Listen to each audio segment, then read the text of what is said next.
On page. I'm a little bit techie, but not that techie.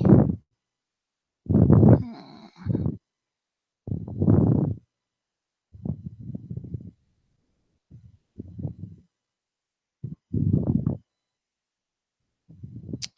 On the Facebook page?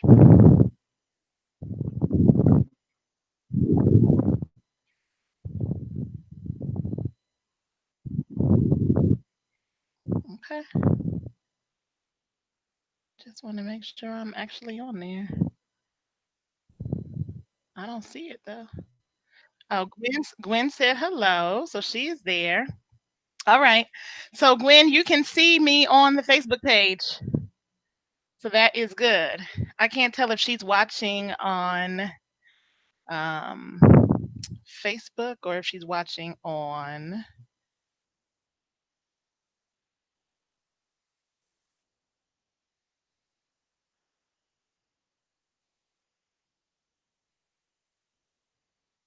Okay, great. Awesome, awesome, awesome. So, guys, welcome in. We definitely appreciate you joining us on our first episode of Hey Auntie. And I'm Nicole Simpson. I'm known as your urban cash coach, and I'm a certified financial education instructor. And I'm going to be your host for the evening. So, I just hopefully people are able to get in. This is probably one of my second or third times using this software. So I see a couple of people in the chat who are there talking to me. So I believe that that means everyone is here or on their way in.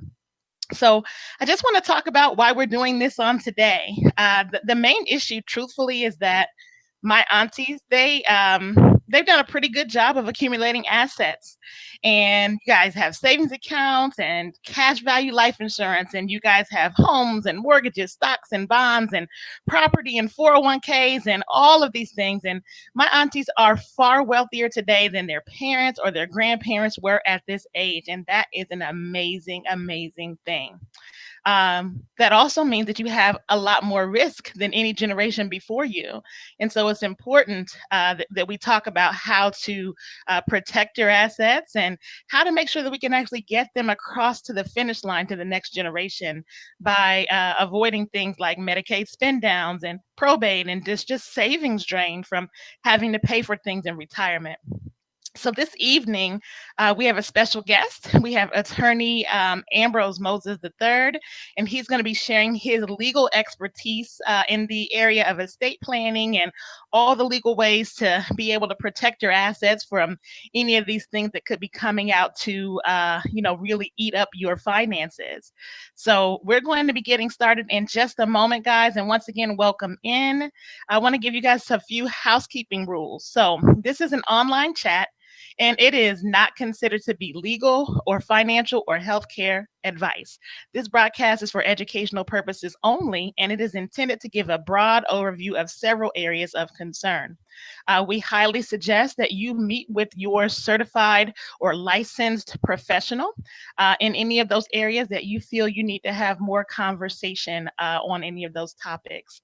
So, without further ado, I want to share with you that because we are doing this in an online seminar, some of the licenses that I currently have require that everyone needs to sign in on the link that I am about to put in the chat. So if you registered for this event in advance, um, then you have already signed in. If you have not registered and you're just here on Facebook Live, this is the link that I just put in the chat for you. Hopefully, you can grab that and go ahead and complete that online registration. That way, I can stay in compliance and have the opportunity to continue to host these events without having the compliance guys on my back. Okay. So, we will have a limited window for questions after each segment. So there are three segments today that we're going to be discussing. And after each of those segments, we will pause for questions from the audience. And you will be able to post those questions in the comment section. So we will be moderating, reading those things to see what questions that you have. And if you don't have any questions, we will just move on to the next segment. So we will share contact information for the presenters today. So if you need to schedule a consultation or have a one-on-one conversation, you don't want to have your personal business in the comments, we completely understand that. So don't feel compelled to have to ask any questions, okay? So I'm going to give you guys a couple more minutes to get settled in. Grab your pen, your pad, get some snacks, complete that online sign-in form, and in 2 minutes, we are going to be back and ready to go. So we'll see you in a couple minutes. Go ahead and get signed in, and let's get going.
All right.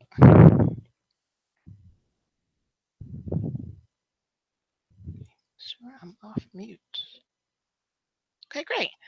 So, guys, welcome back. Hopefully, you were able to get your online registration completed. Uh-oh, I got feedback happening over here. Okay. Hopefully, you guys were able to get your online registration completed, and you are back with us now, comfortable and ready to dig into this Hey Auntie segment, all about long-term care and assets. So, without further ado, I'd like to welcome attorney Ambrose Moses III to Hey Auntie. I want to tell you a little bit about Ambrose. He is a lawyer whose personal and professional mission is to seek and obtain legal, social, and economic justice for all. To that end, he supports and participates in activities that inform, educate, and empower individuals, families, entrepreneurs, and community programs to impact and improve the communities in which they live. Ambrose is the recipient of the Ohio MBE 2020 Frank Watson Advocacy Award, and he's also a past recipient of the U.S. Small Business Administration Legal Assistance Champion of the Year Award. You can find him and his collection at his website. I believe it's mosesambrose.com. So I'm sure he will share that with us on today. So I'm going to go ahead and bring him in. And we should have him. Hello, Moses. How are you? Hello, Nicola. How are you? I want to thank you for inviting me on today, and look forward to our discussion. Awesome. Awesome. What is your website? I'm sorry, I didn't have that down correct when I was giving your bio. Oh, it's ambrosemoses.com. Okay. ambrosemoses.com. Thank you so much. I'm so happy that you are here because as many hats as I wear, oftentimes I like to almost maybe give advice that may be bordering on legal advice. And I am not an attorney and therefore am not authorized to ever give legal advice. And this is not legal advice either, but it definitely is helpful to have the things coming straight from the horse's mouth. So I'm just so grateful that you're here. And I know a lot of my aunties, they don't have an attorney that they can speak to. So this is going to be great opportunity. Okay. Okay. So Okay. I'm ready to set the stage. Now, I did a lot of research kind of leading up to this event. And one of my favorite places to go is NerdWallet. So NerdWallet says that the average net worth in America is $1.2 million by the age of 65. And that's, of course, because the wealthier people are, kind of bringing that average higher. Now, the middle of the road net worth is $270,000. And this constitutes as everyone's liquid assets and things that are easily liquidated, assets including homes and cars, retirement accounts, and investment accounts. This conversation is extremely important because wherever my aunties fall between 270,000 and 1.2 million, all of it is at risk if you have a significant health event, if you have a significant legal event, and there's so many things that could potentially put those assets at risk. One of the things that people oftentimes fail to do is to really merge in the three areas of their overall planning, which is their lifelong planning. A lot of it should be maybe around legal and estate planning. And then there's also a component that's your financial plan. And then there's also a component of that that is your healthcare plan. And all of those around that circle, they all need to be able to talk to each other. And in many cases, you've got an attorney, you may have a stockbroker, you may have an insurance agent, and none of the three of us know each other. So those things are not necessarily being melded together. So on today, we're going to have at least two of the folks, and sometimes I can kind of straddle the line of a financial advisor. So on the topic of healthcare, Ambrose, in Ohio, the cost of care every month is as follows. The cost of an adult daycare stay is $13,000 per month. A home health care aid is $2,200 per month. An assisted living in a private room is $4,648 per month. A semi-private room in a nursing home is $68,000 a month. And a private nursing home is $73,000 per month. So those are huge numbers that can easily put a dent in that $270,000 worth of net worth to that $1.2 million worth of net worth just off of a significant healthcare event. So, Moses, our aunties really need some help today. And the way things look, if we don't all stay super healthy, we might pass away penniless if we don't do the right things. So I want to ask you a question. If my aunties don't have an attorney like you on staff, tell us what you do. How do you help clients with protecting their assets?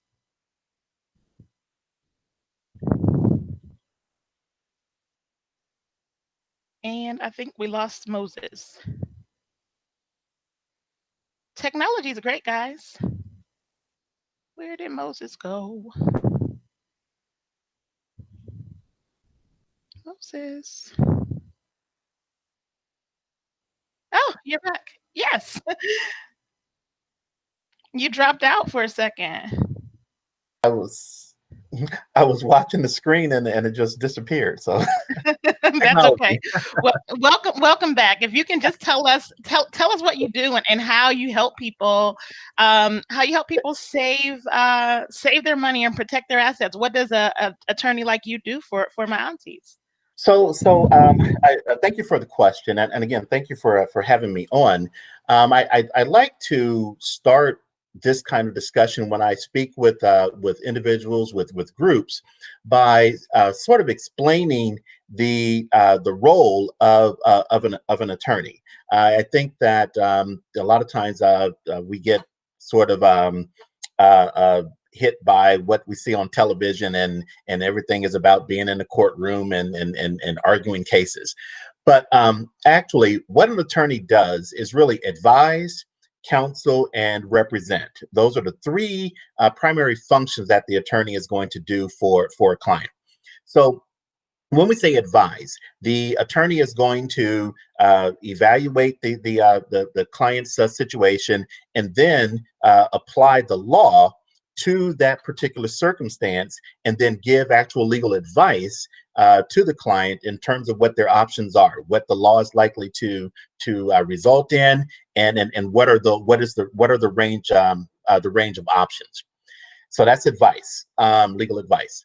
When we talk about counsel, what that involves is an attorney sitting down, working with the client, helping the client to work through whatever their circumstance or issues or challenges are. So the attorney is not delivering any legal analysis or advice in that scenario. It's really just helping the client work through that particular issue that they are dealing with. And then finally, in terms of representation, that is the more traditional role of the attorney that a lot of people are familiar with, is when the attorney steps into the place of the client and represents their interests. So a client is called into court for a civil or criminal matter. It is the attorney who comes in and is there arguing the case, making legal arguments, asking questions, interrogating witnesses standing in the place of the client. They are representing that client, and that could be in a lawsuit, or in an administrative proceeding, or in a negotiation. So you have advise, counsel, and represent as the primary roles that the attorney plays. So as this relates to what we're talking about here tonight, in terms of estate planning, in terms of asset protection, a lot of that is going to involve advising, counseling, and some representation as well, depending upon the circumstances. But what happens here when we talk about estate planning and asset protection, the attorney is going to invite the client in, going to talk with the client to evaluate what is the client's objectives, what are their needs, and what are their wants. And so part of that is going to come from that interview, understanding what the client wants and what their objectives are. But then you're also going to do an inventory of what the client has. What are the assets that the client has? A car, house, a range of bank accounts, life insurance policies with a cash value. Is there other real estate that the client may own? Are there any patents or trademarks or any businesses, or a whole range of assets that they may own? Any family heirlooms that they may have? Any special collections that they may have? Those kinds of things. So you want to inventory what the client has. And then in terms of their circumstance, in terms of family, are they married? Are they single? Do they have adult children, minor children, grandchildren, great grands? So you want to inventory as well the various relationships that the client has in their life. And then what is it that they are looking to do with those? So in terms of going through that process, it really comes down to developing and establishing a relationship and a rapport, because you're going to get into asking clients some very sensitive questions, wanting and needing to know about their financial circumstances, needing to know about the various relationships that they have, about children. I mean, it may be that they are married today, but maybe they have children from a prior marriage or a prior relationship that they would like to provide for. So there's a wide range of things that go into the estate planning and also into the asset protection.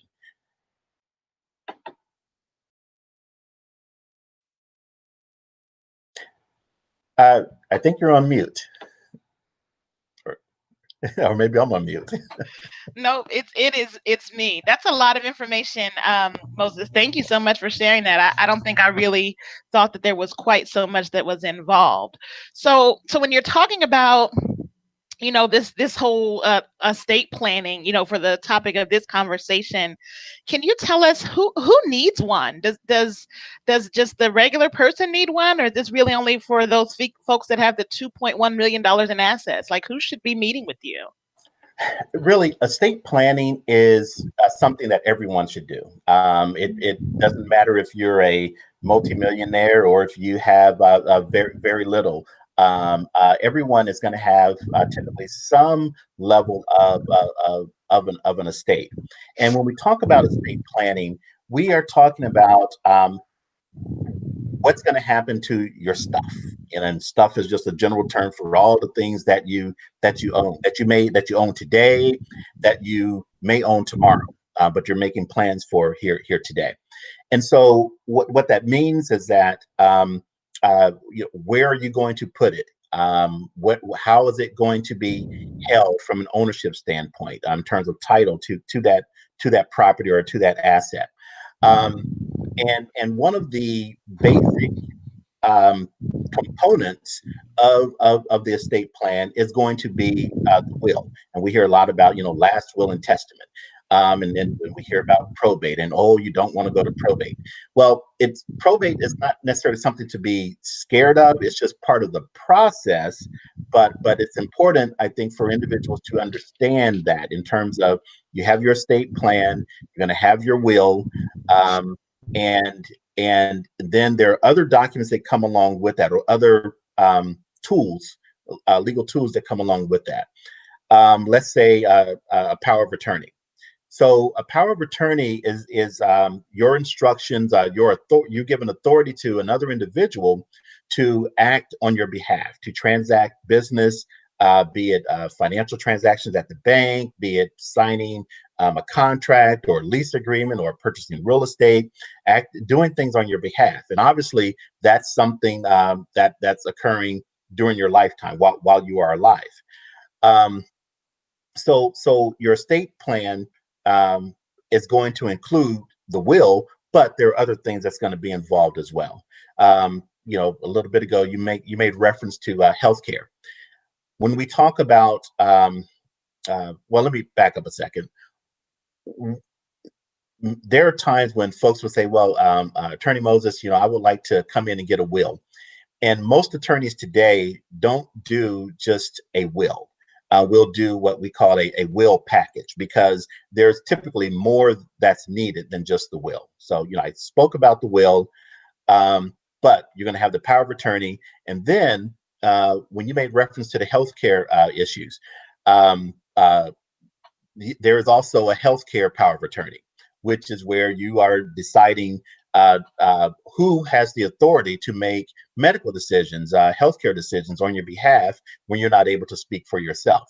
So all of these are things that you're making plans for. What is to happen to your stuff? What is to happen to you while you're alive, but then also after you die, which is where the probate process comes into play. Got it. So if I have a will, does that mean that I'm going to be able to avoid the probate process? No, a will, in order for a will to be, a will is designed to be probated. So a will go through the probate process. Okay, so now if you want to avoid or minimize the probate process, and the probate process is where an individual dies, that passes away, and then determinations have to be made in terms of the status of their property, any money, cash, and securities, real estate, other kinds of property that they may have, personal property. So who is going to be the owner of that? Where does it go? And the will is the document that is where the individual has stated, this is who I would like this property to go to. And it goes to my son, to my daughter, to my uncle, or whoever it may be, to charity. So that will is then taken to the court for someone to ask the court to enforce those wishes of the decedent. Now, that's a process. So you're going to have an attorney. They go down, they file. There's a court hearing established. There are individuals who are appointed as the administrator or the executor of the estate. So there is a process involved, and it's on the public record. Many times, individuals would like to be more private and like to avoid some of the court involvement. So they set up what's called a trust, where those same assets that were being addressed under the will would be addressed under the trust. However, typically, if we do a trust package, it still will include a will. And it's what we call a pour over will, meaning that if when the person dies, the pour over will is still taken. They have a trust, but the pour over will is taken to the probate court and admitted for probate.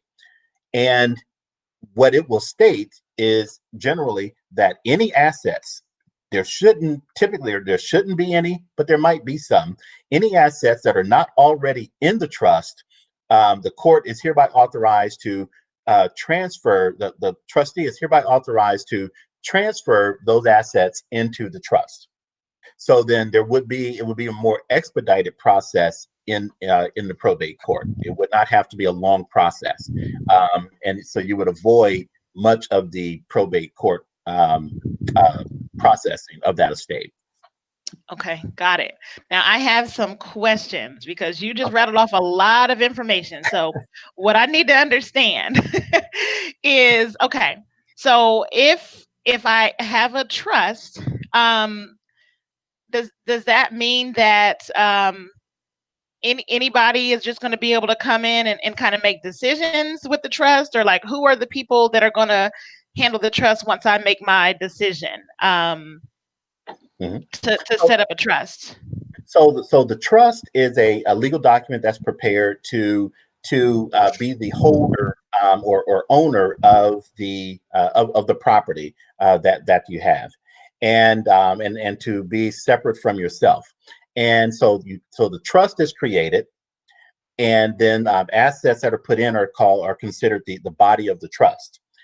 And in the trust, you're going to name an individual who will be responsible for taking care of and the directions, the requirements of the trust, and they are called a trustee. And the trustee is the one who makes decisions about where assets go, or who gets paid and who doesn't get paid, and out of those trust assets. The trust assets are held for the benefit of what we call beneficiaries, and it's the trustee who decides when someone gets what distributions and when they don't get those distributions, according to the language that's in that trust.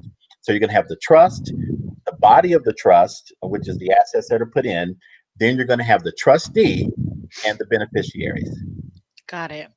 So what I hear you saying is that this whole estate planning thing is kind of two parts.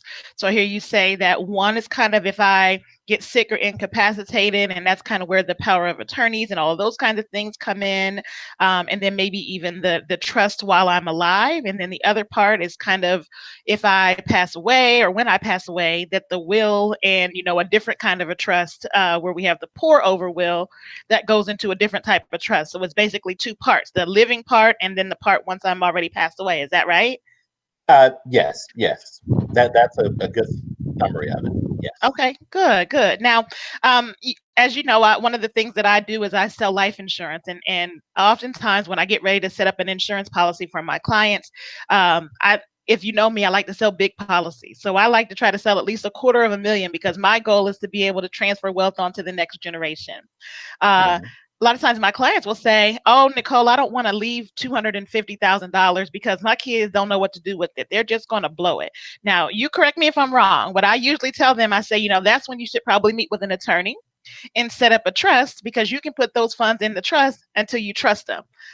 Is that a good way to explain it? Yes, that's a good way to explain it.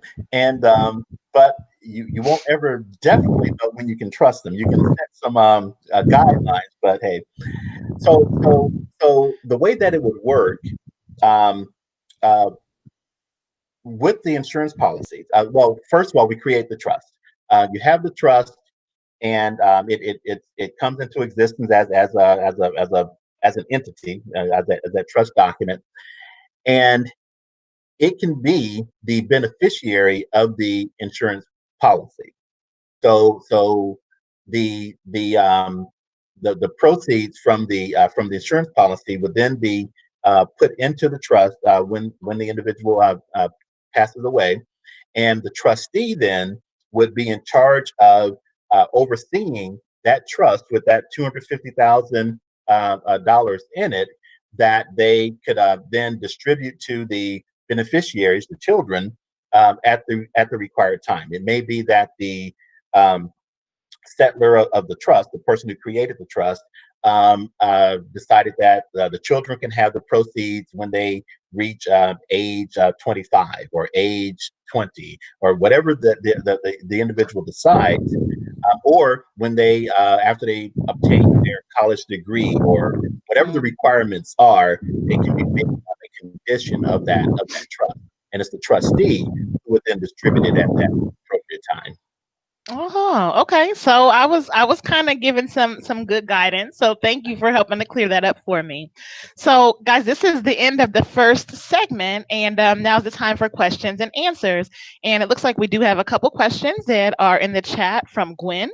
Gwen is asking how important it is to have a power of attorney in your estate planning.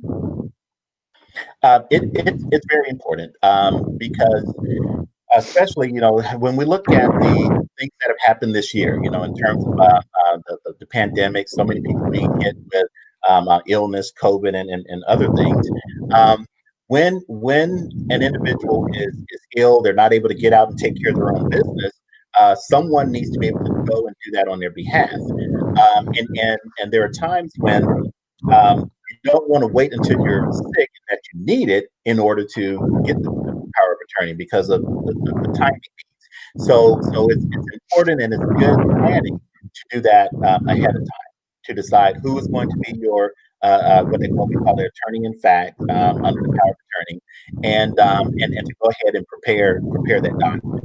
You may even prepare it with your primary attorney in fact, and then your secondary, so that if the first person's not available, then you also have a second individual who could act on your behalf. Okay, nice. Yeah. The next question she asked was, is it important or can you place your DNR or your healthcare power of attorney in your estate plan? Um, yes, I mean that would be part of when we say estate plan.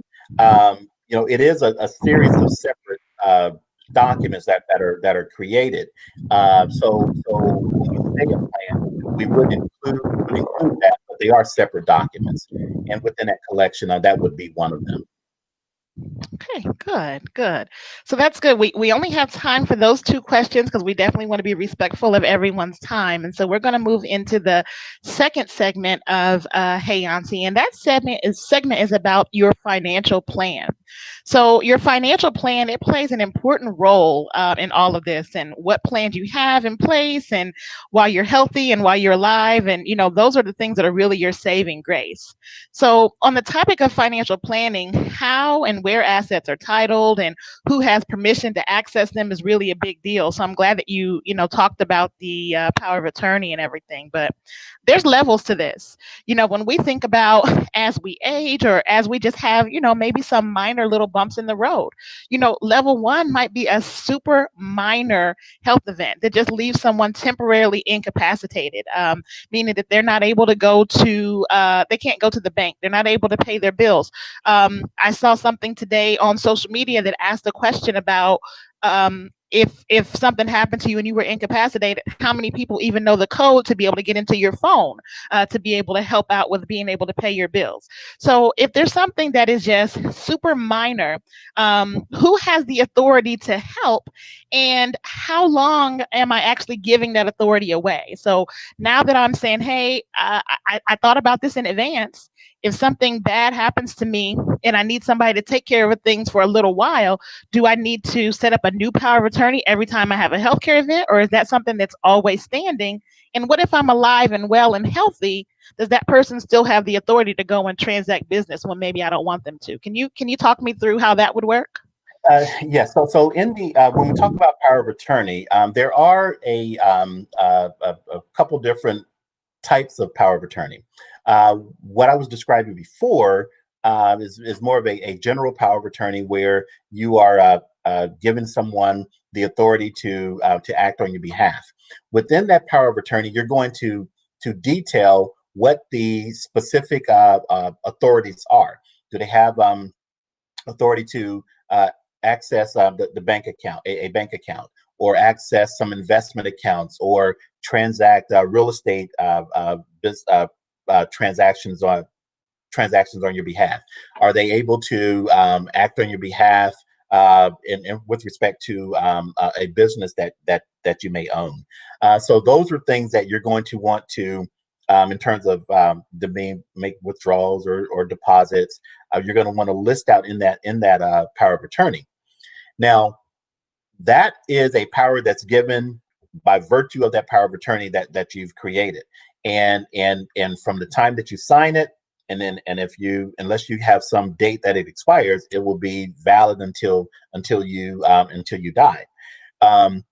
So it's going to be important that you trust and that you actually name the right person, a good person, as your power of attorney in that circumstance.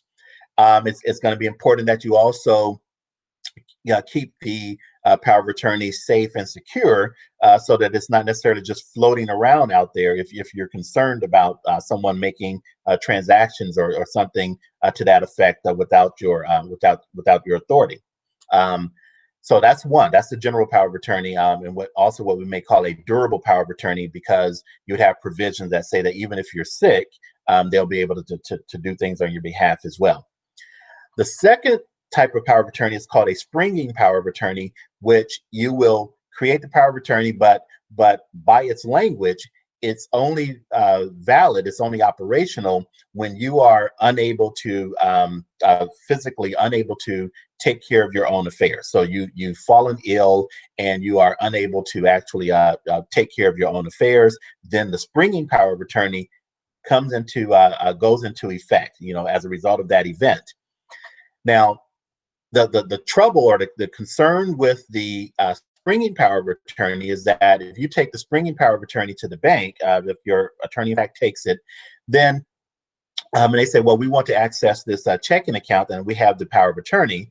The bank reads it and says, okay, we see that it's a springing power of attorney. We need to have some verification or certification from the doctor that the person is actually ill or incapacitated.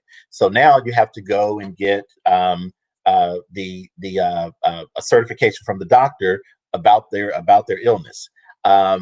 And then when you take that back to the bank is then likely going to have to send that through their legal counsel, their legal office, for review before they actually grant access to whatever the identified account is. So the springing power of attorney, it limits the availability of those powers.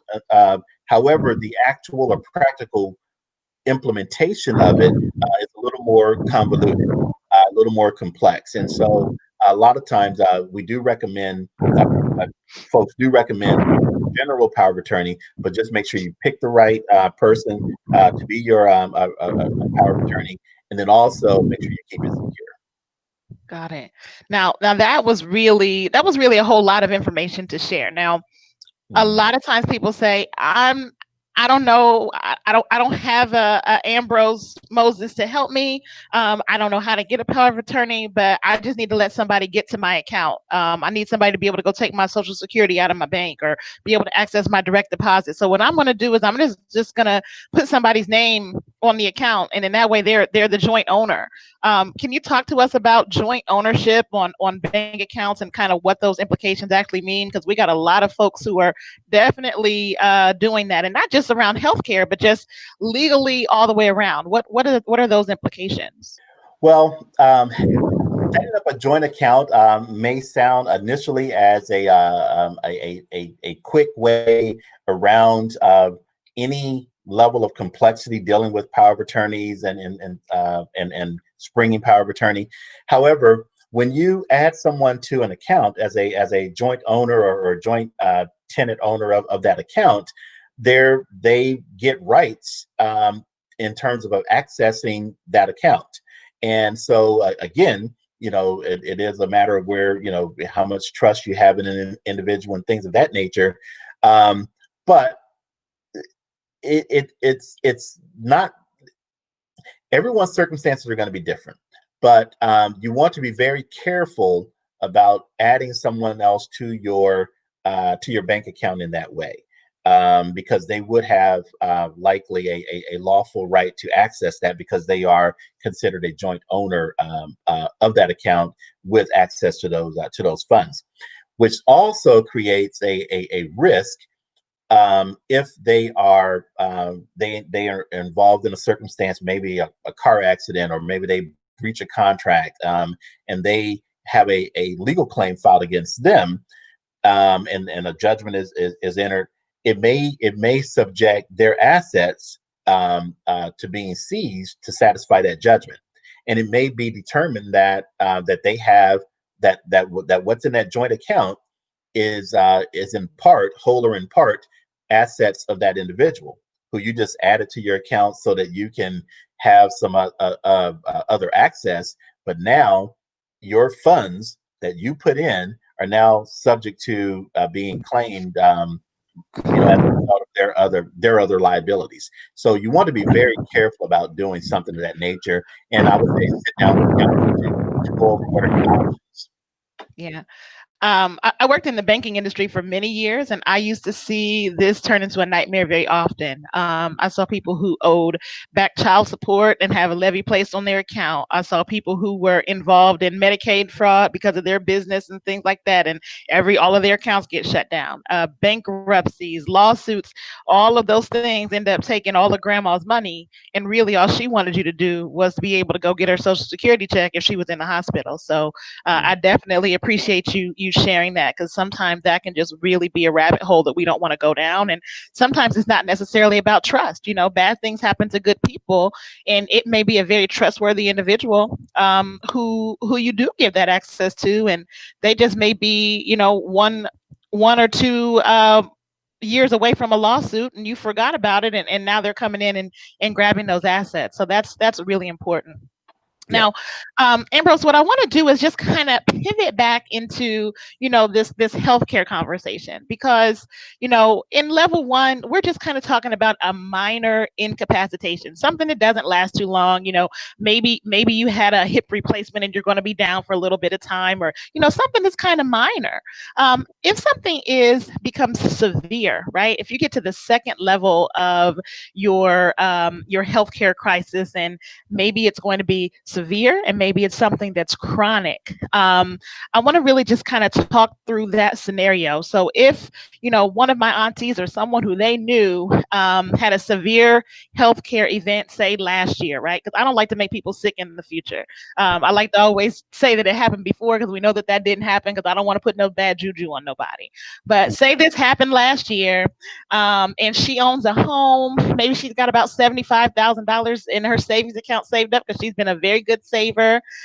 She may have some cash value life insurance and some different assets. But the severity and the chronic nature of her healthcare event makes it seem like maybe she's going to maybe need to have a home healthcare aide, or possibly it looks like down the road she may need to go into a facility of some type.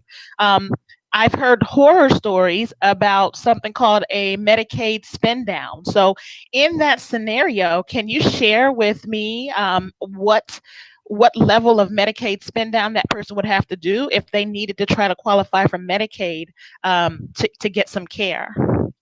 I think that when we talk about Medicaid spin down, that is going to be a situation where I think they're going to want to sit down with counsel to help go through or navigate through that process. So with respect to Medicaid, you have a circumstance where an individual is looking for access to medical care or long term health care or nursing care, and the government will provide those benefits um, um, when an individual is within certain asset and income limits. So there are certain limits that are set, that if an individual is below this, if they earn below this amount in income, and if they have below a certain amount in terms of assets, then the government will provide the Medicaid benefits.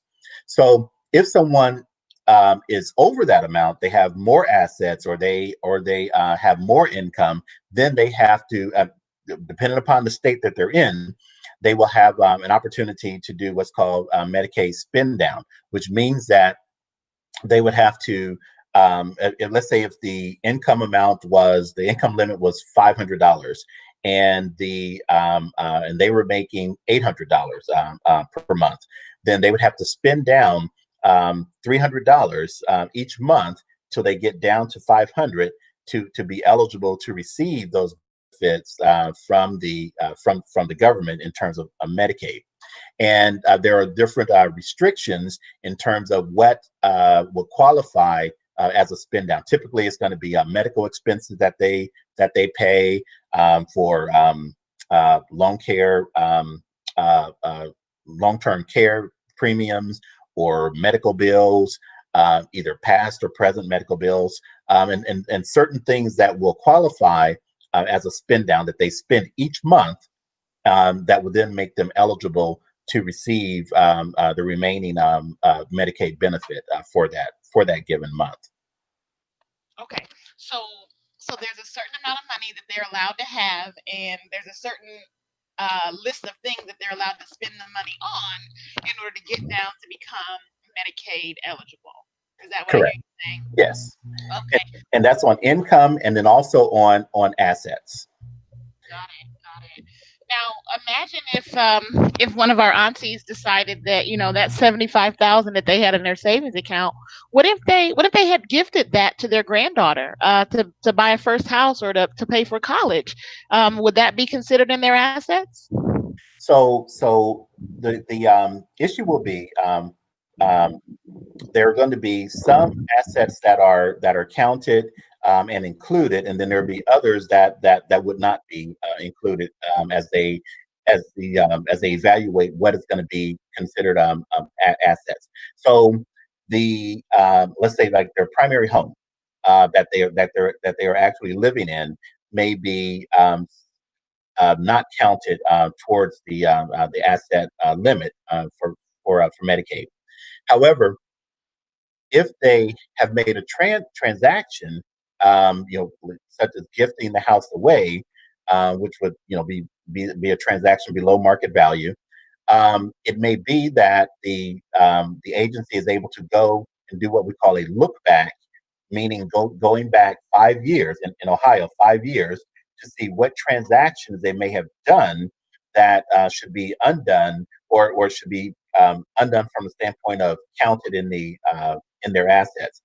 Meaning that if the house was gifted away in the previous year, and it should be counted as an asset, then they will be ineligible for Medicaid until they have passed the allotted time that the agency determines with respect to that.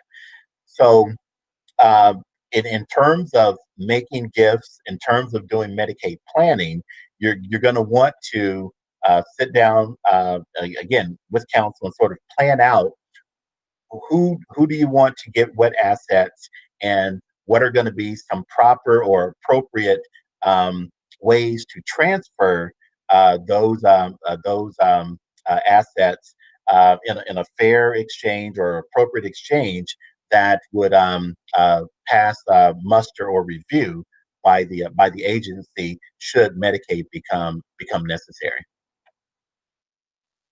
That's good information. So what I understand from that is that there, first of all, there's a 5-year look back. So on today, if there was a situation where any of our aunties needed to receive any type of long-term care, they're going to look back over all of the assets that we've had and owned over the last 5 years and potentially count that as our asset value today. Correct? Yes, yes. Okay, got it, got it. And so what I hear you saying is that in terms of possibly avoiding this, which is why we talk about these things sooner than later, is that if we set up as a part of our estate plan and we have already set up a trust, right? We've already set up our will, that perhaps that doesn't show up. Now, how is that possible? I mean, if I am the owner of the trust and I have put my assets in the trust, how is the assets in the trust now ineligible for the thing with Medicaid? Can you help me understand that? Yes. Again, this is why it's going to be important to sit down with counsel because even when we talk about trust, setting up a trust, there are different types of trust. You have a revocable trust, which is where you're the settler of the trust, and you establish the trust. You put assets into the trust. You name a trustee. You name beneficiaries of your trust. However, you retain the power to modify or to terminate or even terminate that trust or revoke that trust. It's called a revocable trust. So in that situation, that kind of trust, while it does help in terms of the handling of some of the assets that you may have, there are certain limitations to it in terms of if there are claims from creditors, if there are requirements for things such as Medicaid look back or Medicaid asset assessments. So that type of trust may not be as helpful in this circumstance. But we also have what's called irrevocable trust, which is when you create a trust, you're the settler of the trust, you create the trust, you name a trustee, name beneficiaries, put assets into that irrevocable trust. But once that's done, you cannot change that trust. An irrevocable trust permanently changes the ownership of whatever assets are put into it. So if you set up the irrevocable trust today, put in, $500,000, you can't then turn around a year from now, 6 months from now, 5 years from now, and say that you want to end that trust and take those funds back out. So depending upon the type of trust, and then there's variations even within the concept, the categories of revocable and irrevocable. There are different minor details that also go into play, and those will have different impacts when it's being evaluated for Medicaid purposes as well. But that gets into a little more detail that you really should sit down with counsel to go Yeah, through. that's what I hear you saying because that sounds very specific and unique to each individual situation. So Yes. we're getting close to the end of this segment. Now, the one thing that just kind of sparked my attention, and I have a curiosity around it. Then I've got some questions from the audience. Is what kinds of assets should go in the trust, and are there assets that should never go into the trust? The type of assets, one, I think first you're going to have to determine if you're doing a revocable or irrevocable trust. Um, and assets that you would put into the trust, generally things that you want to um, uh, put outside of your direct ownership, but that you want to have some direction in terms of where they go, and things and property that such as cash, such as our real estate, such as maybe vehicles, cars or family heirlooms, things that also don't have what's called like um, transfer on death provision or a payable on death type provision. Those are the kinds of things that you would put into a trust. Things such as bank accounts or insurance policies would not go directly into a trust because you can name beneficiaries to those. So those type of assets you wouldn't necessarily put into a trust. However, even when saying that, as I had mentioned earlier, where you can have a life insurance policy where the children are beneficiaries, but because of the issue of the age, that was mentioned earlier, you could have when that life insurance policy gets redeemed based on the death of the individual, that those assets, those funds, go into a trust as a result of that. So the policy is not in the trust during your life, but is payable into the trust on behalf of the beneficiaries. So again, it's a little complex to go through the details, and it's really a situation of talking through each individual's circumstance and what is their needs and desires. Got it. Got it. Okay, so we are nearing the end of this segment. There are two questions. The first question is actually coming from YouTube, which I'm streaming this on YouTube apparently, and that question is about the ownership of life insurance policies.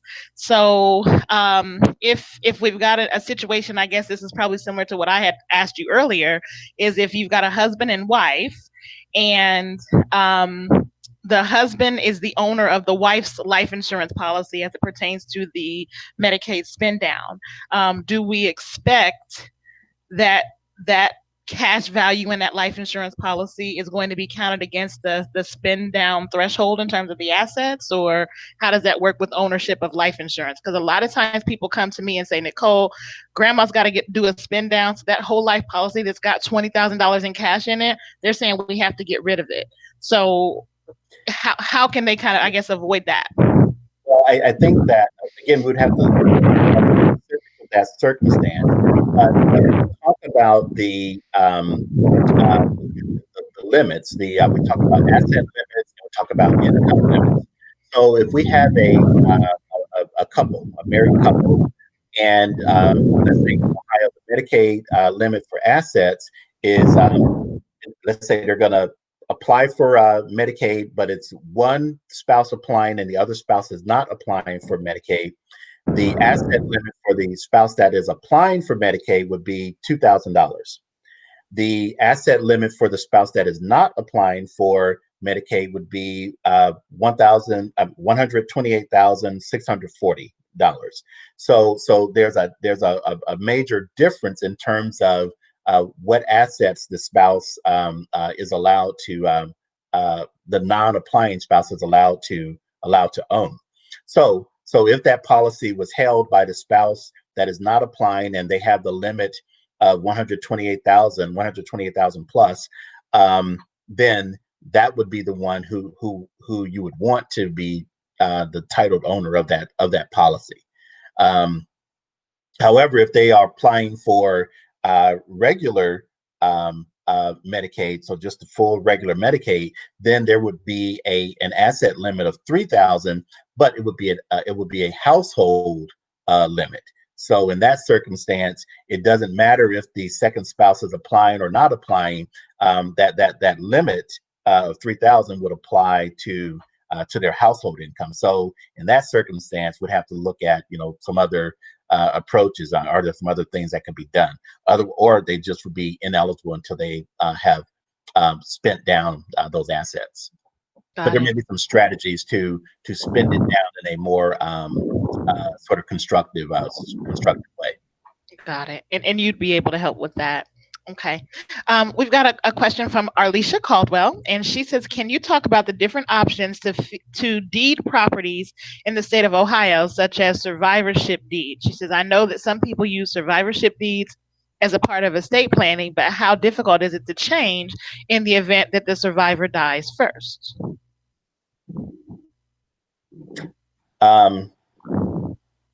That the survivor dies first. Well, typically the survivorship deed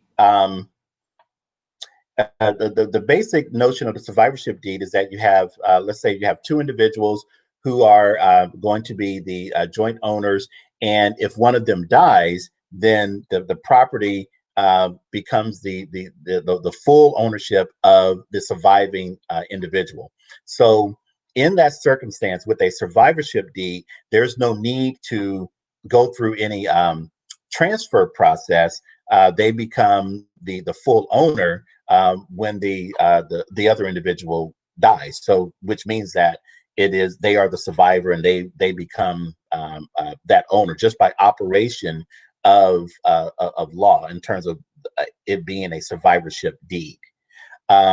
If they owned the property and it was, let's say, as we call them, sort of joint tenants, where they are both owners of the property, then they each have an ownership interest in that property that is something that can be separated from the ownership interest of the other co-owner of the property. So that in that if one of them died, then their ownership interest, that 50% ownership interest, would be transferable in their estate under their will or into their trust or whatever they were doing with their assets. But in a survivorship deed, that would not be the case, because they would both be the owner of what's called an undivided one-half interest in that property. Got it. And she wants to know if that's the same thing if it's a parent-child relationship versus a partnership, a domestic partnership, or spouses. Well, you can have two individuals, and it doesn't have to be spouses in terms of a survivorship. Got it. Okay, great. Well, listen, that actually ends that segment on the financial responsibility. And our last segment is all about healthcare. So we've talked about how to protect your assets with the legal help with the wills and trusts, and how to title your accounts, and how do you get the different cash. Now, the thing that protection is, we really are talking about when we talk about long-term care, is who's really going to pay for it? Because this idea about Medicaid. Now, first of all, I want to give you some statistics. 67% of individuals who are in nursing homes are receiving Medicaid.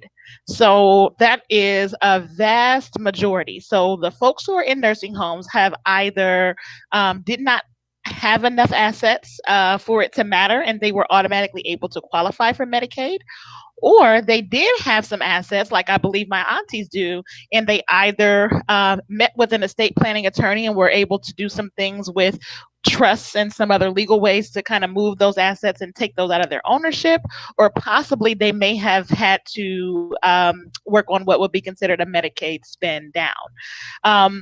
So knowing that, I want to be able to talk to my aunties today about some ways in which we can avoid Medicaid altogether. So I know we're kind of switching gears, because up until this point, we've really discussed how can we qualify for Medicaid and still be able to keep our assets, because our goal is to be able, obviously, to get all of our generational wealth to the next generation. And unfortunately, retirement years, healthcare incidents, those are the things that prevent us from being able to get the wealth onto the next generation. So we really want to talk about how can we look at this whole thing, flip it the opposite direction, and let's not talk about depending on Medicaid eligibility, right? There are lots of folks who don't want to have that. They believe that that's welfare, and so they spend a lot of time planning on how they can create a fund or a source of money, a pot of money, some type of savings somewhere to be able to pay for their long-term care. So I've been playing Oprah for the first part of this segment, and now I'm going to switch hats, and I'm going to be more like Susie Orman, and I'm going to talk to you guys a little bit about the healthcare insurances and different ways that you can pay for long-term care, and some things that folks really need to be considering as a part of this whole thing. All of these things are important, but obviously the longer you can go with having your own money to take care of a care expense, the better. Now, What I do know is because I have been in this industry now going on 13 years. And the one thing that you have in your favor is if you have a domestic partner, someone who you live with, you have a spouse. Oftentimes, long term care situations are vastly different if you have someone who lives with you or is your spouse or something like that. Because in those early years, when, things start to happen, maybe somebody needs a little bit of help getting up in the morning. Maybe somebody needs a little help feeding themselves, or maybe they start to get a little forgetful. The partner in the household spends a lot of the time taking care of the other. And so oftentimes that really eats into a lot of the time. The average amount of time that folks typically spend in a nursing home is actually in 5 years, and not just a nursing home. It's about 5 years on any type of long-term healthcare situation. That's the average in the United States. So, outside of perhaps maybe someone who had an accident, like a car accident or something like that, most folks who are suffering from a critical and chronic medical condition, that time frame where they need someone to help them is usually about 5 years. So I really want to go through. There are actually 7 ways to be able to help pay for long-term care that don't have anything to do with Medicaid at all. And I think that's important that my aunties have that idea so they know that all of their options and what they have out there. So the first option is what most people know about, and it is long term care. Now, long term care is a comprehensive plan for healthcare, and it helps you pay for all of the things that we know. It helps you pay for if you need to go to a nursing home. It helps you pay for if you need to go to an assisted living facility, if you need to have a home health care aide, if you need to go to a adult daycare. All of those kinds of things will happen, and it's usually triggered by not being able to complete 2 of your activities of daily living. So those are going to be things like getting up and transferring from one seat to another, being able to feed yourself, right? Being able to go to the bathroom on your own, being able to take care of your own personal hygiene, being able to get yourself dressed. If you need help with any of those activities of daily living, chances are you would qualify for some type of care. Long term care is typically the most expensive that's out there, and statistics are telling us now that most people cannot afford a standard long term care plan. Right now, they're saying it's about the top 10% of Americans who are affording long term care plans, and everyone else is typically looking at some other alternative. So, long-term care it's not a bad thing, but it just is oftentimes unattainable for a lot of individuals. Just some things that you should know about long-term care policies is that they usually have a waiting period anywhere between 90 days and 365 days before you go on claim. So that may be the time that maybe the kids are helping out with mom and dad and grandma and grandpa until they can kick in. Maybe you're using some other forms of assistance to kind of help until you're able to start making claim on those particular policies. But you should have a financial plan designed to be able to cover your waiting period. I like to tell people that the waiting period is kind of like your deductible. So if you know that you're selecting a 90-day waiting period, then maybe you have enough savings to cover care for that first 90 days. Again, most people are not able to afford that long term care. The age limits normally for most traditional long term care policies go between age 35 and age 65, and some of them go a little bit longer. So that's the first type, long term care insurance. The second type is something called a hybrid plan. Now, hybrid plans, they are very interesting because they are really chameleons in this space about long-term care. So, a hybrid plan is going to be a combination of a guaranteed universal life insurance plan and a long-term care plan and a return of premium insurance plan, which is super, super interesting. It's very, very cool. It's what I call the sexy stuff when you get to this type of planning, because you can make this policy morph into whatever you need it to be. Now, I'll give you an example because I run these illustrations all the time. So, a 45-year-old auntie, maybe she's got some liquid cash sitting in a CD or an old account somewhere. Let's say, just for hypotheticals, she's got $100,000 just laying around. She's saving it for an emergency, and it's just there.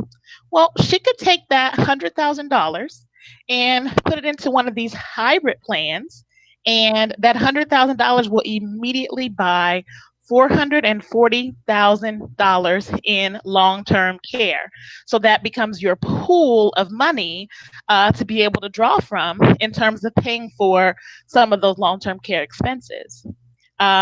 Based on the current numbers, that lasts you about 5 to 6 years in terms of coverage, depending on what type of healthcare you need. In the event that that person stays healthy and nothing ever happens to them, then that $100,000, it bought them $102,000 worth of life insurance. Okay, so you don't lose a penny. They gave you $2,000 back, and then over the time that you have that policy, it's just continuing to step up in terms of inflation for how much money you're able to access if you need it for long-term care. Now, in that same scenario, if you do have to turn on the long term care and you need it to be able to take care of any of your care needs, they will let you use every single penny and they will hold back $10,000 for a burial policy. So you put your 100 grand into this policy, it gives you $440,000. And this is an example for a 45-year-old female, actually. So age, health, gender, all of those things actually matter, but this is just a hypothetical explanation. But if you use all of that care because you needed it, and ultimately when you pass away, they're going to give you $10,000 to be able to cover your burial, and then you don't have to worry about it. If you decide that you don't need the life insurance portion of it, you can say, hey, listen, Nicole, you got me this hybrid policy. It looks like I'm going to be alive and well and kicking, and I don't need this. I want you to run me my money back. And that's something that we can do as a return of premium option for you to be able to get your money back and use it for whatever else that you need to use it for. So that is a very unique policy that's out there. I'm going to answer this question from Arlisha because she just threw it in there and we're not at the end of the segment yet. Arlisha is asking, do you have to have a lump sum to put into a hybrid plan? You do not have to have a lump sum, but they are still, they're not standard monthly plans. So they usually will have a one-time lump sum pay. They may have a 5-year lump sum, a 7, a 10, and a 15-year. They're designed to be able to be paid off and in full so that you don't have to worry about making those payments later, because they become policies that fit within that Medicaid ineligible kind of a situation. So they become a very special policy. So they want that thing to be paid off and closed up sooner than later. So it's not going to be like a traditional life insurance policy. So I hope that answers your question. The third way that people can save for long-term care is actually by using an annuity. Now, many of my aunties may be starting to hear about annuities or thinking about them as a part of their overall retirement strategy. Now, annuities are they're tax-advantaged accounts. They can be used either for retirement or they can be used for regular savings. The money that's inside of them is going to grow tax deferred until you take the money out of them, and you can set them up as a part of your IRA strategy. Some companies are using annuities on the inside of their 401ks to be able to give individuals some safety and growth. Now, annuities come in a risky version and a non-risky version. The risky version is going to have the V word. It's going to be called a variable annuity. Those are actually invested in the stock market. We're not talking about those for the purpose of this demonstration. We're going to be talking about fixed annuities and fixed indexed annuities. Those are annuities that allow people to be able to use it as a vehicle to save money over time and not have to worry about losing any money no matter how crazy the market gets. So if the market goes up, you're able to participate in some of the upside gains. And if I'm over here in the stock market and you're in an annuity and the markets crash, I'm going to lose money and you're going to stay flat. So people are using them obviously to protect their growth. And the number one reason why people use annuities is because it replaces a pension. So a pension like our grandparents had before there were these 401ks and things that were around, that allowed them to have a lifetime income stream to make sure they never ran out of money. And I know a lot of my aunties may be concerned about that. How do I make sure that I can keep getting my paycheck and I don't run out of money? So annuities are all very good, all in themselves and what they do. Now, what makes the long-term care piece so special about annuities is that many of them have a long-term care rider associated with them. So let's just use an example. Say an auntie decide they want to start an annuity. Most annuities require a minimum of a $5,000 deposit to start them. So you put 5,000 in. That can be a rollover. That can be cash that you have saved on the side. That can be your IRA contribution for the following year. However you've accumulated those funds, you can start it with $5,000. And you can continue to contribute money into it over time.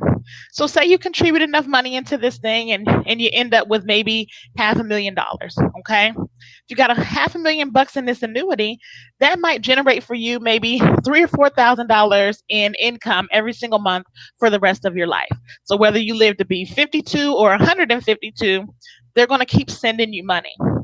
In the event that you have a long-term care event, so back to those activities of daily living, if you are unable to do two of those activities of daily living, they're going to turn that $3,000 or $4,000 into $6,000 or $8,000 so that you have double your income during that time frame to be able to cover your long-term care expenses. So it creates a pot of money that says, hey, I don't need to start talking about that Medicaid spend down stuff just yet, because I've done some financial planning and I've got a product that has given me a step up. They're going to double my income during the time frame that I am having a long-term care event.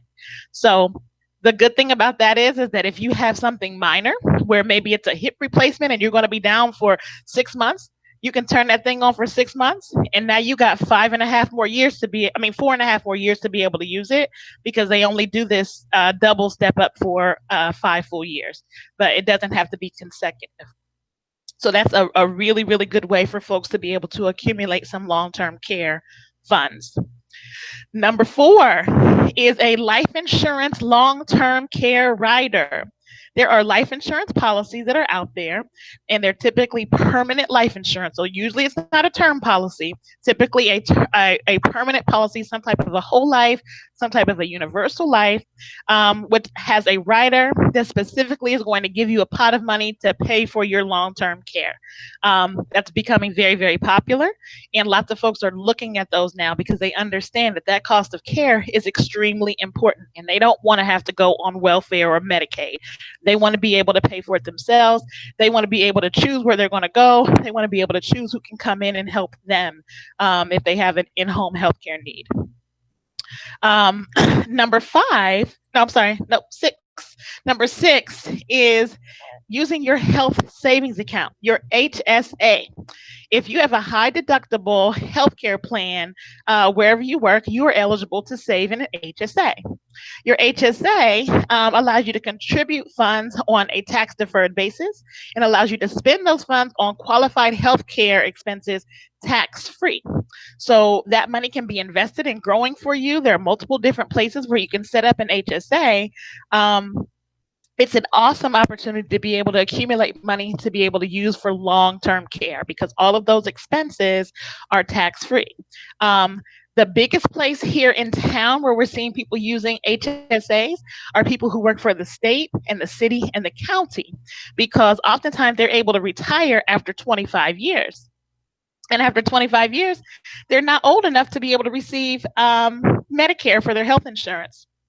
So what they do is they use that HSA to help cover the cost of healthcare, or they use that HSA to help cover the cost of whatever their long-term care expenses are, or to be able to cover the gap of what their overall insurance costs and out-of-pocket expenses and deductibles and things like that for their later years. So HSAs are great ways to be able to create that pool of money somewhere on the side in case you need it for care.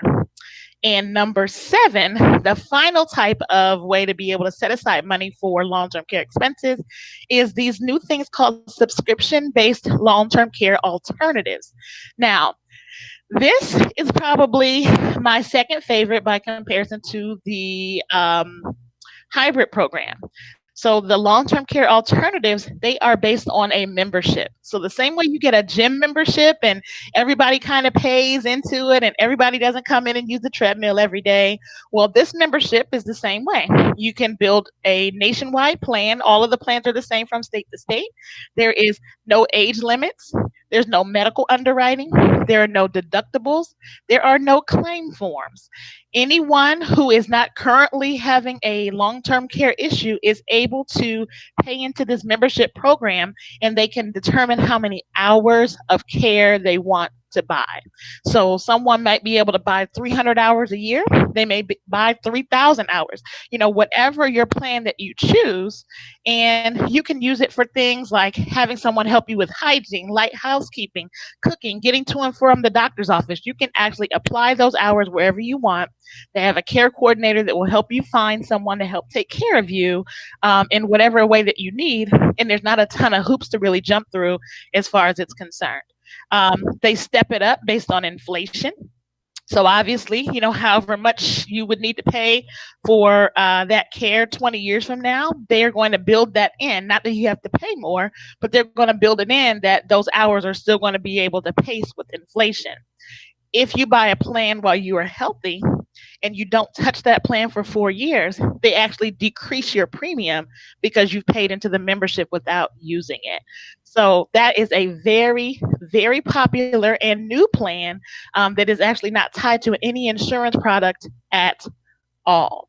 So those are the seven ways to be able to create that pot of money for care to be able to protect your assets and make sure that you don't have to go through spending down things. You've worked hard. You've been able to get your money saved up. You've been able to purchase property. You've been able to do all of these things. And for many of you aunties, this is going to be the first or maybe the second generation in your family that's been able to accumulate this amount of assets. And you want to make sure that you can get that on to the next generation. Make sure you can get that onto your charity or whoever you want to benefit from all of your hard work. This is definitely a way to be able to do that and also be completely in control of your care in this way. Medicaid is going to offer I won't say that it's a horrible level of care, but it's definitely not going to be, the Cadillac plan of care that you're going to be able to choose if you are in control of your own long-term care expenses. So those are all of the seven types.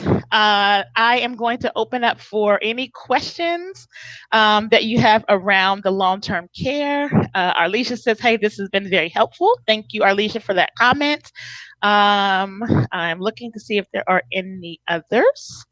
I don't see any, which we are doing good on time because we planned for 90 minutes. So I don't see any additional questions. In conclusion, guys, we covered a lot of information tonight, and hopefully it was helpful. Arlisha says that it was. Hopefully we did not overwhelm you and that we answered some of the questions that you have not been able to ask, or that maybe you haven't had enough money to afford to get all the professionals in the room to be able to ask. Hopefully we were able to help you with that. And we want you, she said that I missed one of the seven. So the first one was long-term care. The second was hybrid plans. The third one was annuities. The fourth one was the life insurance. I think I missed one. The fifth one is life insurance with living benefits, Arlisha. Living benefits, those are life insurance plans that give you access for chronic, critical, and terminal illness. So in the event that you have a healthcare crisis, they will open your policy up and allow you to access the death benefit early to be able to help take care of any of those things. And sometimes those result in long-term care needs. So thank you, Arlisha. I skipped number 5. Number 6 was health savings accounts. And number 7 is the subscription-based plan. So that's it. That's what we have today. So Ambrose, I want you to tell my aunties how they can connect with someone like you, and you want to give your contact information. And usually I like to see if there's a way that I can get some discounts and offers for my loyal followers. So if you have anything out there that you'd like to help us out with, we would just greatly appreciate it. My aunties love discounts. So share with us how we can reach you and how we can access access your services if we need them? All right. Well, first,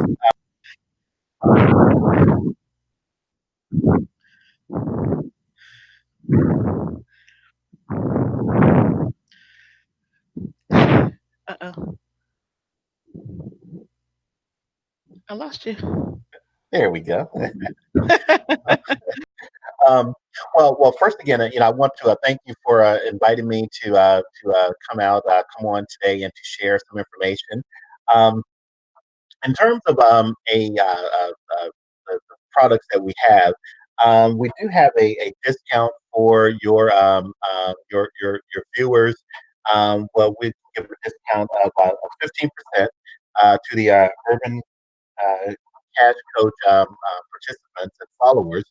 Um, and then also, with respect to the basic packages that we sort of described here today, in terms of a will package, a trust package, and then just a basic advice and counsel. We have a basic package for a trust package at $2,500, and the basic will package, which includes the will, the various powers of attorney, and the healthcare of the directives. That is a 1,500. Those are basic prices, our standard day to day. But for the next 24 hours, we are offering to your followers a discount of 50% on the basic will package. So that will put that package at $750. If they want you to get that basic will package, that includes the will, the various powers of attorney, and the other directives as well. In addition to other advice and counsel that goes along with that. In terms of contact, you can use my website, ambrosemoses.com. That's ambrosemoses.com. And there will be a link there that provides information on the law office, requesting legal services, but then also the Urban Cash Coach offer. There's a link there for that as well. So again, that's at ambrosemoses.com. And if you want to schedule a call, or if you want to call our office, it's 614-418-7898. That's 614-418-7898 in terms of the telephone number. And that's what we have.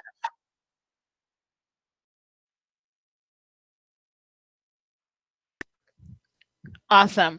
Thank you so much. I definitely appreciate that. I am putting his link here in the chat so you guys can see that. And then everyone who is registered, you'll receive some follow-up information. So we are just so grateful that one, we get an Urban Cash Coach discount. What? That's very important. Sounds like there's an offer that's going to be ending within 24 hours where he's really deeply cut those rates. So that is an amazing opportunity. So thank you so much for that.